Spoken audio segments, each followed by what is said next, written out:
주님께서 여러분과 함께 마테오가 전한 거룩한 복음입니다. 그때 예수님께서 제자들에게 이런 비유를 들어 말씀하셨다. 하늘나라는 저마다 등을 들고 신랑을 맞으러 나간 10 처녀에 비길 수 있을 것이다. 그 가운데 5은 어리석고 5은 슬기로웠다. 어리석은 처녀들은 등은 가지고 있었지만 기름은 가지고 있지 않았다. 그러나 슬기로운 처녀들은 등과 함께 기름도 그릇에 담아 가지고 있었다. 신랑이 늦어지자 처녀들은 모두 졸다가 잠이 들었다. 그런데 한밤중에 외치는 소리가 났다. 신랑이 온다.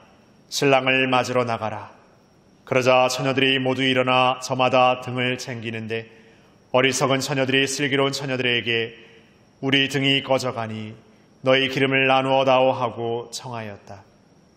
그러나 슬기로운 처녀들은 안 된다. 우리도 너희도 모자랄 터이니 차라리 상인들에게 가서 사라 하고 대답하였다. 그들이 기름을 사러 간 사이에 신랑이 왔다. 준비하고 있던 처녀들은 신랑과 함께 혼인잔치에 들어가고 문은 닫혔다. 나중에 나머지 처녀들이 와서 주인님, 주인님, 문을 열어주십시오 하고 청하였지만 그는 내가 진실로 너희에게 말한다. 나는 너희를 알지 못한다 하고 대답하였다. 그러니 깨어 있어라. 너희가 그날과 그 시간을 모르기 때문이다.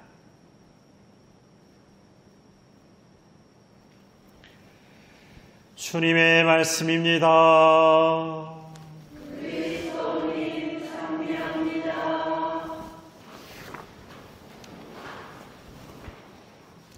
참 예수님, 그날과 그 시간은 모른다라고 이렇게 말씀하셨는데 그러면 여러분들에게 내일 비가 올 것 같습니까? 비가 오지 않을 것 같습니까? 여기서 확고하신 분들은 비 옵니다. 날씨 맑습니다. 바람만 팍팍 붑니다. 이렇게 말씀하실 것 같지만 또 나름대로 또 신중하신 분들은 개매에 비가 올 것 같기도 하고 아닌 것 같기도 하고 비가 오지 마라 살 건데 비 오면 안 될 건데 이렇게 말씀하실 것 같기도 하고 그렇습니다. 모를 일이죠. 사실 일기예보 보고 있지만 갑자기 내일 날씨가 오늘 돼서 또 막 달라지는 게 요즘 날씨인 것 같습니다. 그래서 비 온다고 했는데 오늘도 비 온다고 했는데 비 슬쩍 내리는 등 마는 등 했는데 오늘 제주시는 비가 또 많이 내렸어요. 그래서 제주시 다녀왔는데 이렇게 다른가 생각합니다. 근데 제주에 좀 살아보시는 분들은 알겠지만 제주가 진짜 넓습니다. 비 오고 있고 맑고 덥고 이렇게. 그래서 예전에 대학 다닐 때 어떤 육지에서 온 친구가 불안하다는 거예요. 뭐가 불안하냐? 그러니까 꼭 조금만 가면 바다에 떨어질 것 같다는 거예요. 그래서 아니 이건 또 무슨 소리야? 바다가 저 멀리 있는데, 그러니까 이 섬이라고 생각하니까 뭔가 툭 가면 툭 떨어진다는 그 생각이 이게 더 강하게 잡혔는지 이게 마치 배에 있는 것처럼 하면 떨어질 것 같은 그런 생각이었는데 여러분들 혹시 그런 생각 드신 적이 있으십니까? 그런 적은 없습니까? 그래서 이거 농담말로 축구공 차면 바닷가에 떨어진다라고 옛날 제주도 사람들이 농담말 하는 걸 육지 사람들이 아주 그냥 고지고대로 그냥 다 믿어서 그렇게 생각하고 계신 게 아닐까라는 생각도 좀 해보고 하여튼 그렇습니다. 모르죠. 우리가 내일 비 온다고 일기예보 하지만 비 안 올지 모르는 일입니다. 그럼에도 비 오면 안 할 겁니까? 비 오면 비 온 대로 해야 되고 비 안 오면 안 온 대로 해야 되고. 그러니까 어떻게 보면은 그 상황이 어떻게 돼야만 뭔가 될 것 같다는 생각을 우리는 많이 하는데 어떤 상황이어도 나름대로 우리가 이렇게 잘 준비하면 그 상황을 이렇게 극복할 수도 있고 그 상황을 어떻게 보면 더 이렇게 좋은 상황으로 이렇게 바꿔갈 수 있는 것도 우리의 삶이고 우리의 시간인 것 같습니다. 오늘 복음에서 10 처녀가 있었는데 다섯은 슬기롭고 다섯은 어리석다고 표현하는데 둘의 차이는 무엇이었을까? 둘 다 등은 다 들고 있었습니다. 우리가 알다시피 여분의 기름을 이렇게 들고 있지 않았던 다섯 처녀가 있었던 것이죠.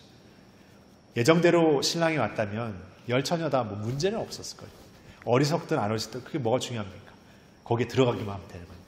그런데 문제는 신랑이 늦어지는데 더 문제가 누구 탓입니까? 신랑이 늦지 않았으면 열 처녀, 다섯 처녀, 다섯 처녀 나눌 필요도 없고 슬기롭다든지 어리석다든지 할 필요도 없는데 신랑이 늦어가지고 이 사단을 만드는 거 아니겠습니까? 이게 우리의 어떤 생각이냐면 비 안 왔으면 행사 잘했을 건데 비 와가지고 이게 행사가 그르친 거 아니겠습니까? 이렇게 말하는 거 비슷한 거 아닐까도 좀 싶습니다. 그러니까 우리가 어떻게 보면은 늘 우리의 생각과 계획과 판단 안에 뭔가가 되어져야만 운이 좋거나 뭔가 잘 된 것 같다는 생각을 하는 게 우리의 판단이지만 어떤 상황에서든 우리는 좋을 수 있습니다. 어떤 상황에서도 우리는 그 기쁨을 잃어버리지 않을 수 있어요. 그런데 우리는 오히려 더 그 상황이나 어떤 일들, 어떤 사람 때문에 그 온통 우리가 기쁠 수 있는 것들을 너무 순식간에 잃어버린 일들을 종종 겪습니다. 그러니까 오늘 어떻게 보면은 다섯 처녀는 슬기롭고 다섯 처녀는 어리석다고 말하지만 그 여분의 기름을 들고 있다는 것은 자기의 생각과 판단으로만 가둬주지 않는 어떤 여유, 여지를 두고 있는 삶의 모습인 것이죠. 그렇기 때문에 그 다섯 슬기로운 처녀에게 있어서 그 여지라는 것은 늘 삶에 있어서 그냥 뭐 불분명한 어떻게 보면 이렇게 그런 삶의 모습 태도가 아니라 내가 이렇게 생각하고 있지만 이것만이 전부가 아니라는 어떤 그 여지가 있는 것이죠. 우리 신앙의 삶 역시도 그렇습니다. 내가 신앙의 삶을 열심히 살고 있다고 생각하고 신앙의 삶을 잘 살고 있다고 생각하지만 한편으로는 내가 한 걸음 물러서서 내가 잘 살고 있나? 내가 잘 걸어가고 있나? 돌아봐야죠. 그러지 않고 잘 살고 있다고 생각하고 있는 앞만 보고 걷다 보면 어느샌가 삐뚤어져 나간 그 걸음은 직선도로를 걷고 있다고 생각했지만 어느샌가는 이만큼 벌어져가 있습니다. 그러니까 처음에는 그 간극이 조금이지만 그런 삶의 태도들을 돌아보지 않을 때 점점 그 간극은 벌어져 갈 뿐입니다. 그러니까 우리가 신앙의 삶에서 우리 자신을 돌아본다는 것은 여유롭고 시간 많기 때문에 그냥 한가하기 때문에 하는 우리의 어떤 삶의 모습이 아니라 우리의 삶이 정말 계속해서 잘 걷고 있는지를 잃어버리지 않게 우리를 잘 지키기 위한 방법인 것이죠. 늘 우리가 하나님 안에서 기도하는 것, 하나님 안에 머무는 것, 하나님 안에서 다시금 새롭게 우리 자신을 성찰하면서 늘 다시금 새롭게 시작하는 삶의 모든 것들이 그런 삶의 것들을 다시금 하나님께로 정향시키는 그런 노력들인 것이죠. 처음에는 그게 작고 별거 아닌 것처럼 여겨지만 그게 시간이 지날수록 우리의 그 걸음의 방향이 계속해서 이어지지 않겠습니까? 그 걸음이 이렇게 멀어져서 마치 멀어지는 것처럼 우리가 그 길을 잘 걸어나갈 때 처음에는 작은 걸음이면 그 작은 걸음이 모여서 정말 긴 걸음을 만들어내죠. 그런 것처럼 우리가 이 신앙의 삶을 살아간다는 것은 그 모든 것을 다 알고 있기 때문에 그 모든 것에 대한 어떤 계획을 내 판단으로 세워내는 게 아니라 지금의 삶의 시간들, 내게 주어진 지금의 시간이라는 것을 최선을 다해 사는 것이죠. 또 어떤 면에서 최선만이 아니라 정말 하나님의 뜻을 늘 끊임없이 우리 안에 살아내는 삶으로 돌아보고 성찰하고 살아내는 삶으로 채워나가는 것이죠. 그 한 번이 별거 아닌 것이고 한 번이 보잘것 없게 여겨질 수 있지만 그것이 차곡차곡 쌓여서 우리가 하나님에 따르는 삶으로서 이렇게 길을 이렇게 만들어가는 것이 아닌가 싶습니다. 우리는 너무나 쉽게 앞서 말씀드린 것처럼 내가 처해 있는 것들에 대해서 내가 주어진 것들에 대해서 내가 만나는 어떤 이들과의 관계 안에서 분노하고 짜증내고 힘들어할 때가 훨씬 많습니다. 그러다 보니까 어떻게 보면 내 삶의 전체를 마치 그 삶의 어떤 기준으로 그 감정으로 판단해 버릴 때도 훨씬 더 많죠. 그리고 우리의 삶에 주어진 것들을 어느샌가 모르게 그냥 관성적으로 그냥 어떻게 하면 어떻게 하고 어떻게 하면 어떻게 해야지라는 그 움직이는 어떤 분이 것도 그냥 관성적인 삶의 모습으로 움직일 때는 마치 오늘 신랑이 오니까 등불을 들어야지 나는 그냥 관성적인 삶, 정해진 삶, 관습적인 삶 그런 삶에 우리는 너무나 이렇게 익숙해질 때가 많죠.